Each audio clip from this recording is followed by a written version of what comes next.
Chapter 9.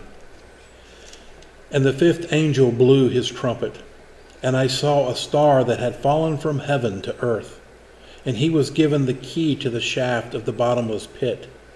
He opened the shaft to the bottomless pit, and from the shaft rose smoke, like the smoke of a great furnace, and the sun and the air were darkened with the smoke from the shaft. Then from the smoke came locusts on the earth, and they were given authority like the authority of the scorpion of the earth. And they were told not to damage the grass of the earth, or any green growth, or any tree, but only those people who did not have the seal of God on their forehead. They were allowed to torture them for 5 months, but not to kill them. And their torture was like the torture of the scorpion when it stings someone.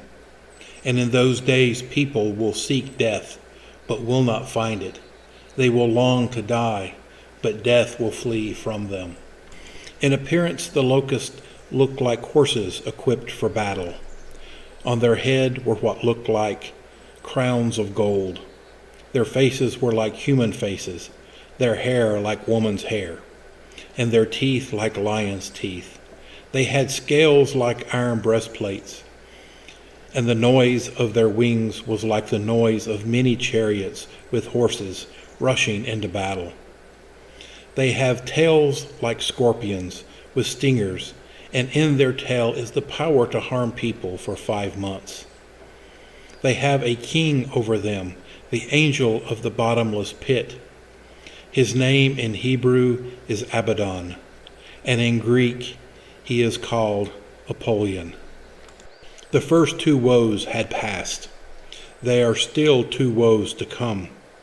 Then the 6th angel blew his trumpet, and I heard a voice from the 4 horns of the golden altar before God, saying to the 6th angel who had the trumpet, "Release the 4 angels who are bound at the great river Euphrates."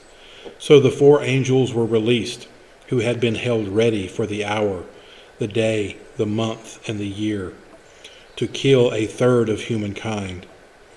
The number of the troops of cavalry was 200 million. I heard their number. And this is how I saw the horses in my vision. The riders wore breastplates, the color of fire and of sapphire and of sulfur. The heads of the horses were like lions' heads, and fire and smoke and sulfur came out of their mouths. By these 3 plagues, 1/3 of humankind was killed by the fire and smoke and sulfur coming out of their mouths. For the power of the horses is in their mouth and in their tail. Their tails are like serpents, having heads, and with them they inflict harm.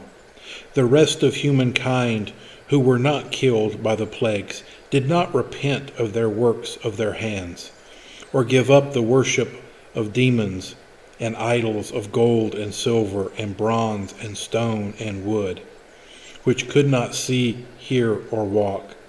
And they did not repent of their murder or their sorcery or their fornication or their thefts.